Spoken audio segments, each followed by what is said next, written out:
What's up, YouTube? Things you need to know.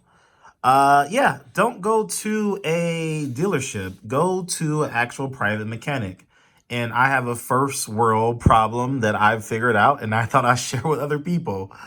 I went to the dealership Ford to get my Ford Fusion service. And let me tell you what happened, guys. When I got there, I found out that my warranty had just expired at 36,000 miles. At the time, my car was at 40,000 miles. And at that time, I had the check engine light on. I had ABS light on. I had emergency brake. I had like, my car is looking like a Christmas tree.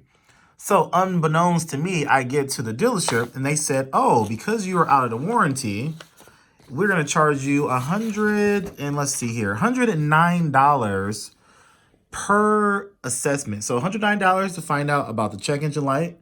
I'm like, okay, cool. And, look at the other lights too. Oh, no, they'll be $109 as well. So $209 charges just to check engine light code. Now, I know some of you guys might know, well, Wesley, why don't you just go to AutoZone and just check the codes for free? Yeah, or buy the device on Amazon. Yeah, I could have did that, but they were like, well, you can do that, but, Ford is still going to need to check it themselves. They won't service it if you just tell them the code, blah, blah, blah, blah, blah. So anyway, long story short, and I'm not going to go into a rant about American cars. That's for another video. But long story short, they wanted to charge me $507. And this is actually the writing from the representative whose name was Kevin. They wanted to charge me $507.60 to replace one O2 sensor. Woohoo! And then my brake light was on as well. And what they said the issue was that the switch needed to be replaced. This is incorrect, but I still had it done. They wanted to charge me $391 for a grand total of almost $1,000. Woohoo! So guys, I said, okay, you know what? I came here for an oil change.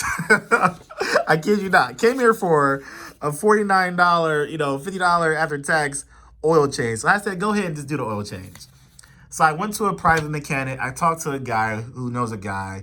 And he's like, oh, yeah, O2 sensors can be a hassle to get to because they're very hard. The O2 sensor is $70 at AutoZone. But, they might be charging you 4 hours of work because you got to do all this stuff to do it. But let me take a look. Long story short, guys, I went to a private dealer. I don't have information in front of me, but after getting the O2 sensor replaced and getting the brake failure switch replaced, it ended up being about $230 total.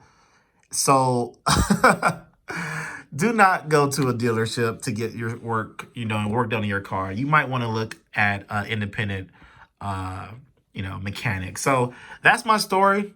I wanted to say what's going on in my life. I hope you guys are doing well. If you're not well, I hope you're doing well. If you're not subscribed, please subscribe.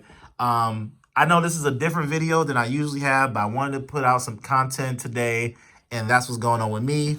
So I did get my car fixed. I got some issues I still got to resolve, but a lot cheaper with a private mechanic versus the dealership. Don't go to the dealer. Peace.